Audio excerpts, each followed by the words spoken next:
गति शक्ति योजना का शुभारंभ। पीएम मोदी बोले ये नेशनल मास्टर प्लान 21वीं सदी के भारत को गति शक्ति देगा।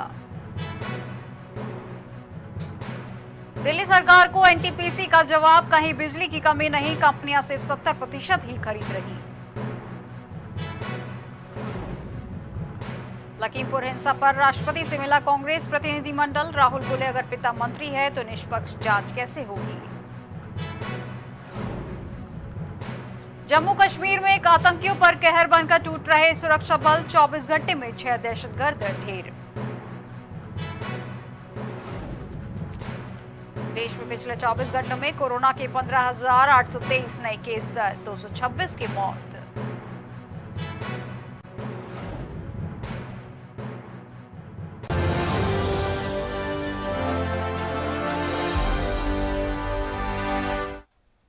नमस्कार, मैं हूं आपके साथ पेशवेता। अगर आप देख रहे हैं प्राइम टीवी, आइए नजर डालते हैं उत्तर प्रदेश की कुछ खास खबरों पर। एक तरफ सपा अध्यक्ष अखिलेश ने विजय रथ यात्रा निकाली है और दूसरी तरफ प्रसपा के प्रमुख शिवपाल यादव ने परिवर्तन रथ यात्रा की शुरुआत कर दी है। आगरा में यात्रा के दौरान प्रसपा अध्यक्ष शिवपाल यादव ने बयान दिया कि उन्होंने कहा कि महंगाई, भ्रष्टाचार और कृषि कानून से लोगों को काफी परेशान कर दिया है। किसान 10 महीने में सड़कों पर है और अब तक सड़कों के किसानों की मौत हो चुकी है, लेकिन सरकार इस मामले में कुछ भी नहीं किया है।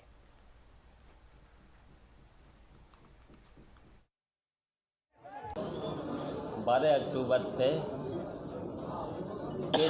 जन्मभूमि से शुरुआत की है।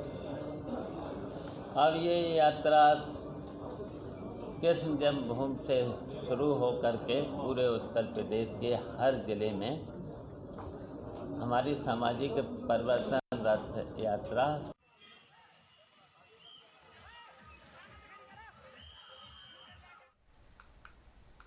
अलीगढ़ में जहां एक और जिलाधिकारी सेल्वा कुमारी जे के आदेश के बाद जगह जगह देहात क्षेत्रों व गांवों में संचारी रोग नियंत्रण अभियान युद्ध स्तर पर चलाने के दावे किए जा रहे हैं, जिससे आने वाली बीमारियों से बचा जा सके। लेकिन जमीनी स्तर पर यह अभियान कितना उतार पा रहे हैं, इस बात का अंदाजा गाँव बादापुर से लगाया जा सकता है, जहाँ 8 माह तक आज तक कोई सफाई कार्य नहीं हुआ।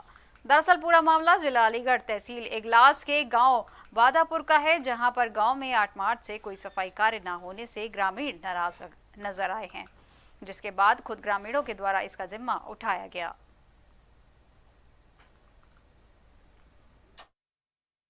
और देखिए गांव की गंदगी को सुबह से साफ करवा रहा हूं, घर घर से आदमी बुला के लाऊं, प्रत्येक घर से मैं आदमी की इकट्ठा किया है। गांव में बहुत काम चल रहा है, फिर भी गांव को काम को छोड़ के लोग यहां पे लगे हुए हैं बेचारे। सुबह से इस तरीके से मतलब पूरे गांव का कीचड़ इस तरीके से भरा हुआ है कि जो लोग सुबह पढ़ने जाते हैं, बच्चे पढ़ने जाते हैं, वो भी निकल नहीं पा रहे हैं। दूसरी रास्ता से, कच्चे रास्ता से भेज रहा हूँ बच्चों को। बच्चे स्कूल में जाते हैं तो बहुत गंदगी मतलब नाक को सकोड़ते हैं। प्रधान जी से बोला कि प्रधान जी भाई गांव में सफाई नहीं हो रही है, गांव की सफाई करवा दो। कि भैया मेरी कोई सुनवाई नहीं कर रहा है। प्रधान जी बोलते हैं मेरी कोई सुनवाई नहीं कर रहा है, आ जाओ यहाँ डीएम साहब से वो दिलवा देंगे, वो करवा देंगे, मतलब वो कहलवा देंगे, एप्लीकेशन वगैरह दिलवा देंगे। बताओ प्रधान। बलिया में जेपी जयंती पर उनके पैतृक गांव जयप्रकाश नगर में आयोजित कार्यक्रम के दौरान बैरिया विधानसभा से भाजपा विधायक की जुबान फिसल गई। बसपा सुप्रीमो मायावती को वैभव की दुनिया में नाचने वाला कह दिया। बीजेपी विधायक ने कहा कि मायावती खुद को दलितों का कल्याण करने वाला बताती हैं, जबकि दलितों का कल्याण करने वाले सिर्फ मोदी हैं।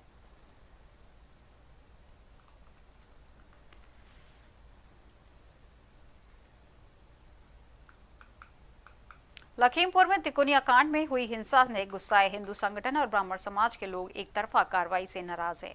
लोग हिंदू समाज और ब्राह्मण समाज के 4 लोग पीट कर मारे गए हैं, जिसमें अभी तक कोई कार्रवाई नहीं हुई है। कार्रवाई न होने से नाराज ब्राह्मण सभा हिंदू समाज के लोग जनपद में जगह जगह धरना प्रदर्शन कर रहे हैं, लेकिन किसानों के आंदोलन के सामने हिंदू समाज के आंदोलन को नजरअंदाज किया जा रहा है और प्रशासन के लोगों को दोषियों पर कार्रवाई करने को तैयार नहीं है। उसके लिए न्याय हो, क्योंकि आज 8 दिन बीत चुके हैं। विनय न मानत जलद जड़ गए 8 दिन बीत, और बोले परशुराम के भक्तजन बिन भय हो न प्रीत। अब हमें मजबूरी में आप लोगों के सामने कुछ कहना पड़ रहा है। इसके लिए इनके लिए न्याय होना चाहिए और लखीमपुर जिला का किसान से पूछना चाहिए कि वहाँ कितना किसान गया था, क्योंकि 3 कानून के लिए जिन्होंने इन लोगों ने धरना दिया है, ये धरना तो स्टार्टिंग कानून बनी दिल्ली से बनी, लखीमपुर से हमारे नहीं बनी। जो इन्हें धरना देना था तो ये दिल्ली में दे रहे थे, उसके बाद लखनऊ में योगी जी के यहाँ देना था। हमारा जिला दहला के जो हम लोगों को अपमानित किया है किसान के नाम पे, उससे यहाँ की जनता और किसान और हिंदू मोहम्मदन दोनों दुखित हैं। और ये जो दुनिया में मारे गए हैं, दरअसल ये किसान थे ही नहीं, ये आतंकवादी थे। इनके हाथों में हथियार था और इन्होंने जिस मतलब नृशंसता से मारा है, किसान इतना नृशंस नहीं होता, इतना अमानवीय नहीं हो सकता। इतनी नृशंसता से मारा है कि शुभम मिश्रा के घर वाले अपने बेटे का बिजनौर में ससुराल गए युवक की जहरीला पदार्थ खाने से संदिग्ध परिस्थितियों में मौत हो गई है। युवक का शव गांव के ही पास में धर्मशाला के पास पड़ा मिला। बता दें कि बिजनौर के थाना मंडवार क्षेत्र के गांव जट बहादुर निवासी नकुल की 17 माह पूर्व नजीराबाद थाना क्षेत्र के गांव खिदरियापुर में हुई थी। शादी के कुछ दिन बाद से ही पति पत्नी के बीच दहेज का मुकदमा चल रहा था। मृतक नकुल का शव उसके ससुराल के गांव खिदरापुर में ही धर्मशाला के पास पड़ा मिला। इसके बाद गांव में हड़कंप मच गया। सूचना पर पहुंची पुलिस ने शव को कब्जे में लेकर पंचनामा भरकर जिला अस्पताल पोस्टमार्टम के लिए भेज दिया है।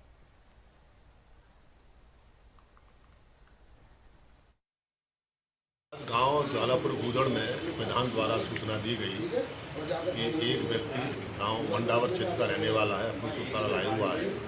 उसकी नल के पास में नशीला पदार्थ खाने से ऐसा कुछ हो रहा है कि उसकी मृत्यु हो गई है। इस सूचना पर मैं और SHO में पुलिस फोर्स भी पहुंची। डेड बॉडी का फतेहपुर जिले में युवती को अगवा कर रेप की सनसनीखेज मामला सामने आया है। आरोप है कि युवती के विरोध करने पर आरोपी व्यक्ति ने उसे बेरहमी से मार पीटा और फिर लहूलुहान हालत में जिला अस्पताल के गेट पर फेंक कर फरार हो गया। बदहवास हालत में युवती जिला अस्पताल के इमरजेंसी वार्ड में पहुंची और पूरी घटना डॉक्टरों को बताई। डॉक्टरों की सूचना के बाद पुलिस जिला अस्पताल पहुंची और पीड़ित युवती का बयान दर्ज कर उस इलाज के लिए महिला जिला चिकित्सालय में भर्ती कराया है। युवती से रेप की यह वारदात जिले के सदर कोतवाली क्षेत्र के कचहरी के पास की बताई जा रही है। पुलिस ने पीड़िता का बयान दर्ज करने के बाद जांच शुरू कर दी है और आरोपी की तलाश कर रही है। ऐसा सजा मत कर दिया, छोड़ नहीं तो मैं चिल्ला रही थी, छोड़ तो बीवी उसके बच्चे नहीं होते हैं। उसने अपने बीवी को भेज दिया मंदिर में और मेरे साथ बलात्कार किया, मुझको यहाँ तक छोड़ के गया जाके यहाँ से। मैं चिल्ला रही थी, जवान मेरी खींचे पूरी बरपत कर दिया उसने, बहुत जवानी उतारा। यहाँ पे बैठता सवेरे 5-10। संभल के हयात नगर में महिला शक्ति संगठन की महिला कार्यकर्तियों ने सोमवार को नवरात्रि का 7वां दिवस मनाया गया। इससे काफी संख्या में महिलाओं व बालिकाओं ने हिस्सा लिया। सभी ने देवियों के परिधान में सिर पर मुकुट सजाकर नृत्य किया। इस अवसर पर संगठन की अध्यक्षा दीपा वाषणे ने बताया कि काली माता को लोग रौद्र देवी का रूप मानते हैं, लेकिन ऐसा नहीं है। जो महिलाएं इनकी पूजा करती हैं उन्हें सौभाग्य प्राप्त होता है। जो हमने प्रोग्राम किया है इसमें कन्याओं को किया गया है। ये एक संदेश है पूरे भारतवर्ष के लिए, सभी विश्व वालों के लिए कि जो सभी बच्चे, पुरुष, जवान, लड़के बुजुर्ग, सभी पुरुष भी मतलब मंदिरों में जाते हैं, माता रानी के दरबार में मत्था टेकते हैं।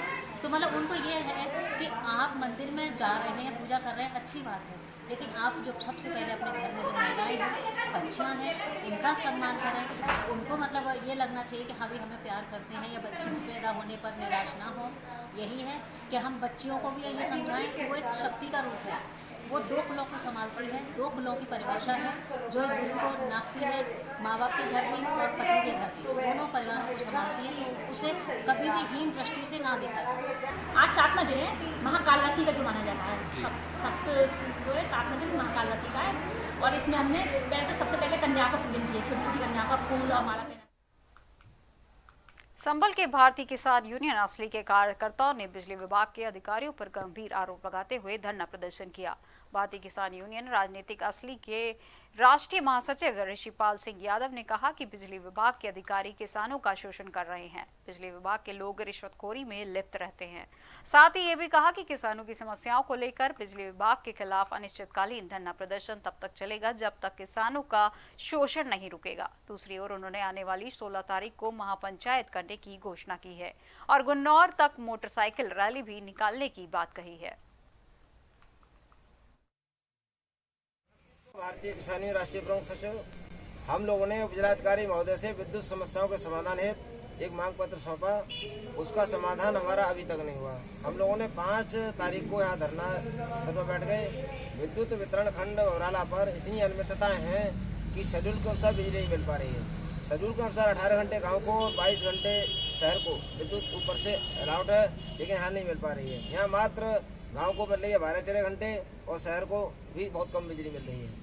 ट्यूबवेल को 10 घंटे बिजली मिलनी चाहिए, लेकिन वही 6-7 घंटे बिजली मिल पा रही है। टूटे हुए पोल पड़े हैं, जर्जर तार पड़े हैं, फूके हुए टीएफ पड़े हैं, मीटर खराब पड़े हैं और इनके जो विद्युत उपकेंद्र उनकी क्षमता भी अच्छी नहीं है। सारी विद्युत व्यवस्था ध्वस्त है और खुली डकैती डाल रहे हैं उपभोक्ताओं की जेब पर। कई मीटर खराब पड़े हैं, इनके 50%, बिल निकाल रहे हैं ओवर और बिल न देने की स्थिति में मुकदमा लिखे जा रहे हैं। मीटर उखाड़ के ला रहे हैं और छोटी छोटी गलतियों लड़े थे गोरों से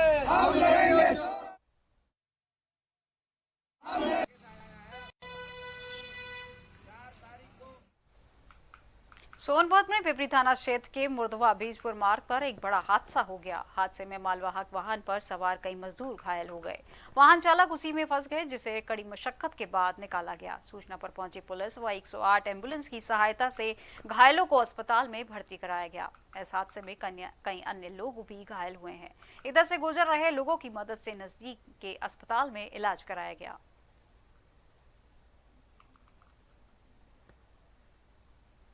रामपुर के थाना शहजाद नगर में काफी धड़ल्ले से अवैध खनन कारोबार किया जा रहा है और इस अवैध खनन को लेकर लोगों का कहना है कि पुलिस की मिलीभगत से इस तरह का अवैध कारोबार चल रहा है। खनन माफियाओं के हौसले लगातार बुलंद होते जा रहे हैं। प्रशासन की कड़ी सख्ती के बाद भी खनन माफिया नहीं मान रहे।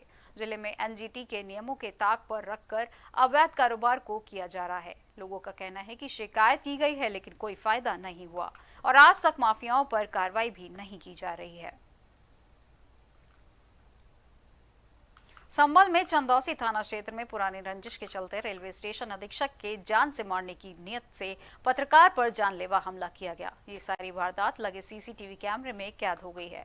बता दें कि मौका पाकर पीड़ित युवक अपनी जान बचाकर चंदौसी पुलिस थाने पहुंचता है और अपने साथ हुई घटना थाना प्रभारी को बताई और सीसीटीवी फुटेज पुलिस को दिखाया। पुलिस ने सीसीटीवी फुटेज देखने के बाद पीड़ित का गाली गलौज जान से मारने की धमकी में पुलिस ने कई कार्रवाई नहीं की और मामले का गाली गलौज धारा 504 और 506 में दर्ज कर मामले को खत्म कर दिया। आपको बता दें कि कुछ दिन पहले इस पत्रकार ने एक मर्डर की खबर की सच्चाई अपने अखबार में छापी थी और उसी मर्डर के पैरोकार है ये रेलवे स्टेशन अधीक्षक आशीष कुमार मिश्र। अब पीड़ित पत्रकार जगह जगह भटक कर अपनी जान की सलामती की गुहार लगा रहा है। मेरा नाम अभय कुमार है। मैं एक पत्रकार भी हूँ और विकास नगर का निवासी हूँ। वहीं पर रहने वाला एक व्यक्ति आशीष मिश्रा और बंटी स्टेशन अधीक्षक है, चंदौसी में रेलवे स्टेशन अधीक्षक है और उससे मेरी पुरानी रंजिश भी चली आ रही है। एक पहले मर्डर हुआ था विकास नगर में, उसी सिलसिले में वो कुछ ना कुछ मुझसे बोलते रहते हैं कि तुम वीडियो बनाने पहुँच जाते हो या वहाँ बनाने पहुँच जाते हो। मेरा पत्रकारिता का काम है तो मैं हर जगह जाता हूँ और इसी सिलसिले में कल मेरे पास एकदम मैं बाहर खड़ा हुआ था और वहाँ पे 2 अवैध तमंचे लेकर जो मेरे तरफ वो बढ़े और मेरी तरफ भागे एकदम, तो मैं बड़ी मुश्किल से जान बचाकर एक पड़ोस के घर में घुस गया और जहाँ वो नवरात्रि के अवसर पर कल इटावा विधानसभा क्षेत्र के इटावा चौराहे पर फलाहार वितरण कार्यक्रम का आयोजन किया गया। इस मौके पर स्थानीय विधायक बेसिक शिक्षा मंत्री सतीश द्विवेदी ने शिरकत की। मां दुर्गा की भक्ति से सराबोर इस कार्यक्रम में हजारों की संख्या में लोग शामिल हुए। भक्तों को फल वितरित करने के बाद बेसिक शिक्षा मंत्री सतीश द्विवेदी ने कहा कि ये पर्व मातृ शक्ति के सम्मान का संदेश लेकर आता है। उन्होंने अपने लिए कभी भी कुछ नहीं मांगा, बस अपने क्षेत्र की जनता के हर क्षेत्र में विकास और यहाँ के नौजवानों और लोगों की तरक्की और इटावा क्षेत्र का हर क्षेत्र में विकास हो, बस यही कामना करते हैं।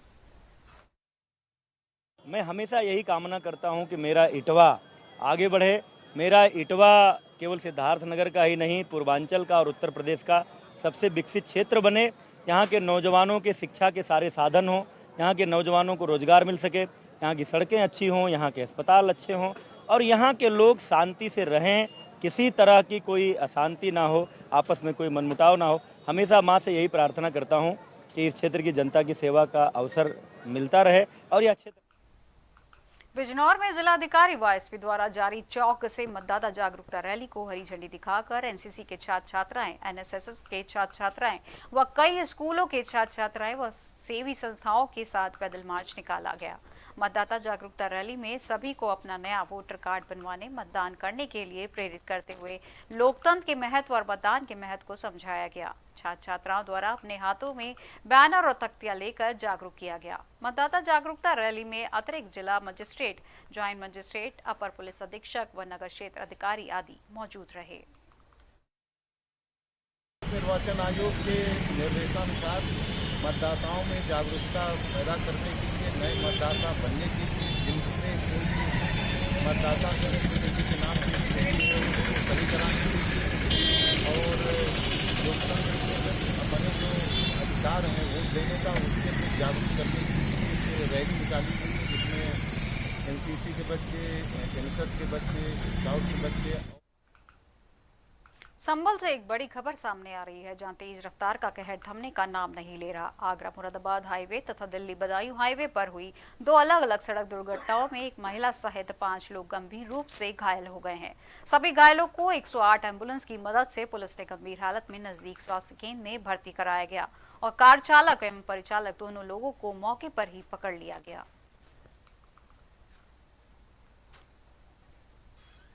अमेठी जिले के बहादुरपुर ब्लॉक में स्थित वेदांता के सहयोगी संस्था Humana people to people India द्वारा चलाए जा रहे नंद घर परियोजना में कार्य कर रहे सौरभ शुक्ला और नीरज कुमार कश्यप को एडीसी अशोक कुमार ने टर्मिनेट कर दिया, जिसमें कारण उन्होंने नंद घर पर लगे सामान की चोरी करने की बात को कहा, जिसमें सौरभ शुक्ला का कहना है कि एफआईआर प्राथमिक विद्यालय के प्रधानाचार्य ने जानकारी के अभाव में की। मामले की जानकारी देते हुए क्लस्टर कोऑर्डिनेटर सौरभ और नीरज ने बताया कि हमें फंसाने के लिए इस तरह के एफआईआर की गई है। आंगनबाड़ी में हो रही घोटाले को लेकर हमने आवाज उठाई, जिसके बाद हम पर चोरी का झूठा आरोप लगा के नौकरी से बर्खास्त कर दिया गया। घटना ये इस लास्ट मंथ में 20 से 21 तारीख के आसपास की है। जो हमारे साथी स्टाफ है, नीरज कश्यप है, उनके सेंटर में चोरी हुई थी जी। उस सेंटर में चोरी होने के बाद जो डाटा हमें उन्होंने दिया था उसमें ये बताया गया फेक डाटा गया, एफआईआर इन्होंने गलत किया हुआ है। इनका कहना, हमको टर्मिनेट करने का कहना है कि आप भी गए थे और आपने जो एफआईआर कराई आप लोगों ने मिली भगत की हुई, जो कि हम अपने सेंटर में विजिट कर रहे थे जी। जो हमारे सेंटर विजिट की फ़ोटोज हर चीज़ें हैं, तो हमें कैसे जब हम गए भी थे वहाँ पे, जब एफआईआर स्कूल के हेडमास्टर ने करवाई है, जो हेडमास्टर ने जब करवाई हुई है तो हमारा यूनिवर्सिटी का जो चीज़ें हमने एप्लीकेशन दी वहाँ के सीओ साहब ने प्रूफ करके हटा दिया हुआ था। जब एफआईआर हो गई 3 दिन के बाद हमें एफआईआर कॉपी मिली, उसमें ये दिखाया गया कि बैटरा चोरी किया गया। तो बैटरा चोरी से कोतवाल साहब थे, उनको बताया कि बैटरा चोरी नहीं हुआ, तो उन्होंने कहा एक एप्लीकेशन नया लिया उन्होंने, उसमें लिखा है, इसमें याद लीजिए कि इसमें लिख दीजिए बैटरा चोरी नहीं हुआ, ये आंगनबाड़ी के घर पे है। तो शाम को जो पुलिस वालों को पैरवी हुई थी, तो उसमें आंगनबाड़ी ने अपना बोला कि सर बैटरा इन्वर्टर हमारे घर पे है। ऐसा क्योंकि जो है हम यहाँ वेदांता एचपीसीआई की तरफ से हमारा नंदघर सेंटर पर केसरिया सब इनको वहाँ पे जो है 20 सितंबर को चोरी हुई। जो चोरी की प्राइमरी विद्यालय और ये नंदघर दोनों पे हुई। इसमें जो है एफआईआर जब तक करवाई है, तो इसमें जो चोरी हुआ था सोलर पैनल और पंखे, ट्यूबलाइट और बिजली का बोर्ड था। प्राथमिक विद्यालय से जो पंखे खुले थे, चटाई वगैरह, उसमें जो गलती से बैटरी बोर्ड की जगह जो है बैटरी इन्वर्टर या बैटरी बोर्ड लिख गया था जी। उसमें जो है कंफ्यूजन या जो किसी ट्रूथ पर जो है एफआईआर में जो है बैटरी इन्वर्टर का नाम आ गया था। और दूसरे दिन हमने जाके जो है इंस्पेक्टर साहब से जो है बात करके